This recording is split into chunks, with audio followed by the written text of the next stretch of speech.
네, 다음은 이제 마지막 제3파트에 대해서 간단하게 말씀드리겠습니다. 그래서 이제 하나 사상의 보편성과 그다음 요약, 결론을 말씀드리겠습니다. 하나 사상의 보편성인데요. 이게 이제 제가 이제 제 대인 관계를 한번 만들어 본 겁니다. 나 배우자, 가족이 있죠, 그죠? 가족이 있고, 바깥으로 이제 학생, 뭐 제 직업과 관련된 거, 취미 생활과 관련된 거, 뭐 그다음에 뭐 무슨 직장 생활에서 다 아파트에서 이제 여러 사람들하고 관계를 맺잖아요, 그죠? 저는 관계를 맺는데 제가 오늘 이제 나와 직장이라는 이런 제목으로 말씀드리는데 나와 직장에서의 나의 태도나 어떤 행동 방향이나 이런 게 가족 내에서 일어나는 여러 가지 긍정적인 게 있잖아요, 그죠? 아까 제가 말씀드렸지만 가족 모델이 집단의 모델이 돼야 된다 이런 거에 대한 말씀드렸는데 가족 내에서 내가 있고 배우자고 자녀가 있어. 이 사이에는 여러 가지 사랑과 관심과 희생과 여러 가지 긍정적인 면이 많이 발휘가 되잖아요, 그죠? 대화도 원활하게 하고. 그래서 그런 가치를 가족 바깥으로 나와서 확대를 시켜보자 이런 겁니다, 그죠? 직장까지 확대를 시켜보자. 근데 이제 똑같이는 안 되죠, 사실은. 같이 될 수가 없어요. 가족 내에서의 대인관계의 특성이 가족 바깥으로 나와서까지 똑같이 될 수는 없는데 그런 방향을 생각하고 있으면은 하나에 가깝게 갈 수 있는 이런 과정은 될 수 있을 것이라는 거죠, 그죠? 그러니까 그런 모델을 가지고 있는 것과 모델을 갖지 않는 건 큰 차이가 있다는 이런 겁니다. 그래서 이 대인관계에서 하나라는 건 제가 가족 내에서 일어났던 이 특성들을 가족 바깥으로까지 다 확대를 해보자 이거죠. 그러니까 없는 걸 새로 만드는 게 아니라 있는 긍정적인 걸 확대를 시켜 나간다. 이런 과정이 됩니다. 근데 이제 저런 대인관계뿐 아니라 관계 지어지는 것은 모두가 하나, 뭐 인간과 자연, 정치가와 공동화, 항상 우리 집단은 직장하고의 관계도 그렇고 전체 사회 현상 전체가 항상 관계로 되어 있어요. 내가 있고 나 아는 게 있고 노래를 부르면 듣는 사람이 있고 리더가 있으면 구성원이 있고 노가 있으면 사가 있고 남북 동서 항상 이 사회는 대립적인 어떤 관계의 조화로움, 뭐 갈등도 있고 조화로움도 있죠, 그렇죠? 그 속에서 발전해 나가는 겁니다. 그러니까 이제 관계에서 갈등이라는 게 반드시 부정적인 건 아니에요, 그렇죠? 갈등이 없을 수가 없죠.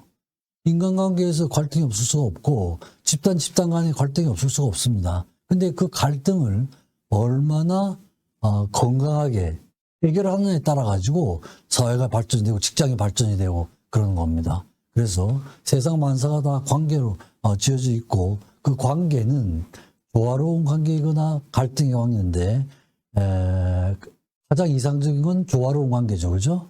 조화로움의 끝은 하나가 되는 거죠. 가장 완벽한 조화로움은 하나가 되는 겁니다. 그런 의미에서 하나가 된다고 하는 건 이건 이제 보편성이 있는 그런 사상이라고 할 수가 있습니다. 그래서 나하고 직장에서 이제 나도 살고 직장도 살아남아야 되죠, 그죠? 효과적인 공생이라고 하는 건 일단은 내가 이 직장 생활에 있으면 내 분야죠, 그죠? 분야에 대한 지식, 그건 항상 갖춰야 돼. 자꾸 이제 뭐 발전하는데 소홀히 하면 게을리 하면 따라갈 수가 없죠, 그죠? 그건 안 되는 거예요. 그러니까 지식적인 면에서 최신 지식을 항상 습득하고 전문성을 습득을 해야 되죠, 그죠?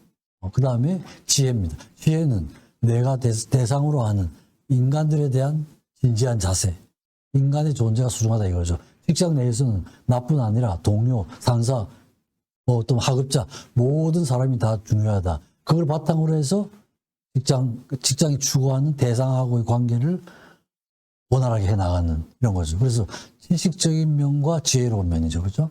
그래서 좋은 직장이라고 하는 건 그런 그 지식의 습득을 효과적으로 도와줄 수 있는 이런 분위기를 만들어주는 직장이 좋은 직장이라고 할 수가 있죠.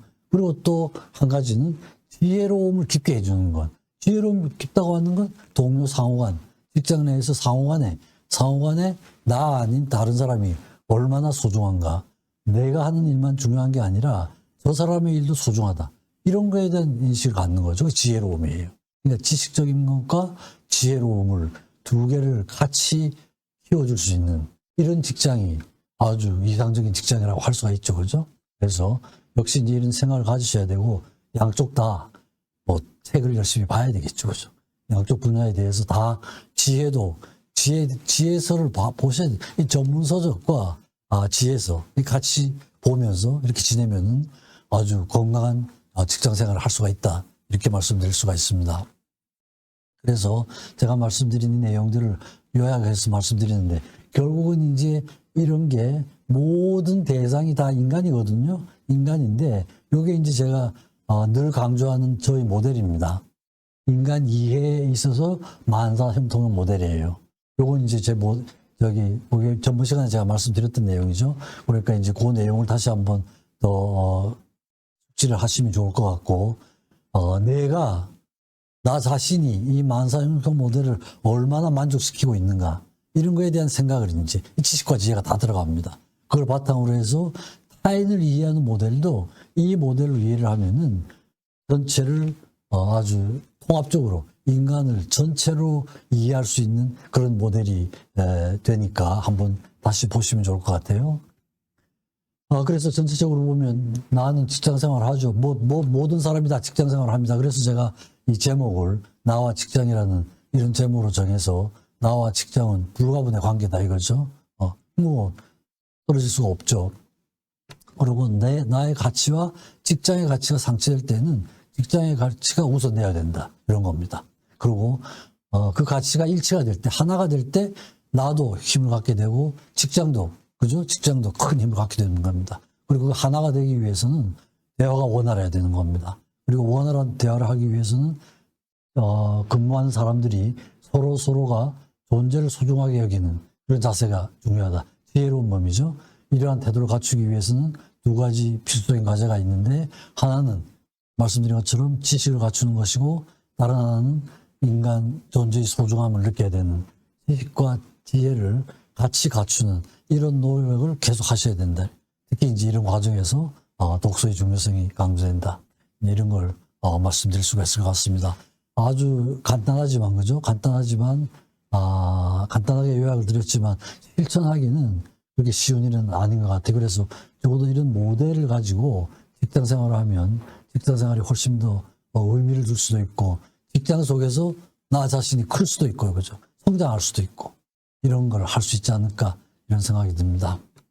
거의 마지막 슬라이드인데, 항상 이렇게 말씀드리지만, 그죠? 인간에 대해서 알 수 있는 건 참 없죠. 그래서, 알고 있는 게 물 한 방울이라면 알아야 할 것은 대왕과 같다. 항상 이제 이런 자세로 지내시면은, 누굴 만나도 기가 죽지가 않고, 또 자기가 웬만큼 했더라도 겸손한 자세를 가질 수 있는, 그러니까 중성적인, 그죠?